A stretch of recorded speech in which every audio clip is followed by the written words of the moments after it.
Bueno, El Quijote, como todos los grandes libros, y sin duda es una de las mayores, probablemente la mayor creación literaria en lengua española de todos los tiempos, y un libro absolutamente singular, importante en la historia universal de la literatura, enseña muchas cosas. Enseña a comprender una época, a comprender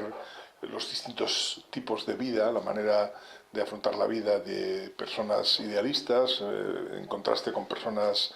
pragmáticas o con personas muy comunes, como cuyo prototipo es Sancho, ¿no? Y en realidad el Quijote es un diálogo continuo entre Sancho,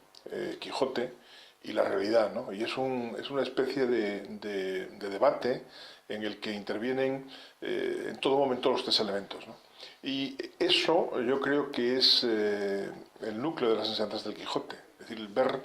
la realidad y la vida humana desde esa triple perspectiva, de manera permanente, una perspectiva que está en conflicto, que no es una perspectiva que se pueda aquietar y reducir o resumir, ¿no?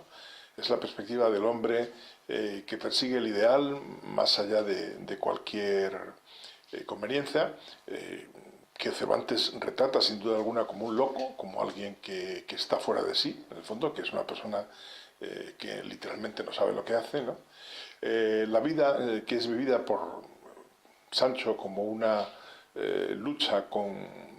prudencia y con astucia por sobrevivir y por proteger de alguna manera las pequeñas propiedades y los pequeños amores que uno tiene, y la vida cruel del mundo, del resto de los personajes que aparecen por la peripecia de estos dos principales, que se burlan de ellos, que abusan de ellos, que a veces tienen caridad con ellos o tienen algún buen detalle, pero que en general los consideran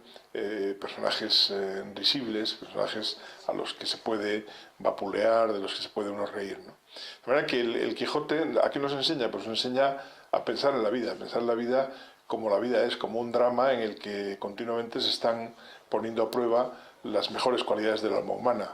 Sin duda ninguna, Quijote expresa pues el idealismo, el sacrificio, la ingenuidad, el valor, la generosidad, toda una serie de virtudes que la vida normalmente pone en entredicho, que son muy difíciles de practicar en el día a día, ¿no? Y por eso Cervantes hace la broma, hace una doble broma, primero de contar esa historia como si fuera una historia casi inmemorial, que le llega de una manera rara, ¿no? Como una cosa que ya de suyo es poco realista, pero en segundo lugar, aun siendo poco realista, lo que realmente cuenta la historia es la historia de personas que están desajustadas. Una que está desajustada porque es un loco, y otra que está desajustada porque se deja guiar por un loco. Y el contraste continuo entre esas dos personas es la sustancia de la novela, ¿no? Desde un punto de vista literario, las enseñanzas del Quijote son muy fructíferas porque en el fondo es de alguna manera la primera novela y es también de alguna manera la primera meditación sobre la naturaleza misma de la novela, ¿no? Una cosa que llama mucho la atención para un lector atento del Quijote es la extremada conciencia que tenía Cervantes de lo que estaba haciendo, de su acto de escribir, ¿no? No escribe como quien narra una historia cuyo valor es indiscutible y que va a ser repetida y debe ser meditada. Escribe de tal manera que sabe que esa historia puede ser puesta en tela de juicio, que va a servir para que unos se rían de ella, que va a hacer un papel equívoco en la vida de los lectores, hay un diálogo continuo en el fondo con el lector. Es decir, es una literatura, por sorprendente que pueda parecer, porque es una literatura muy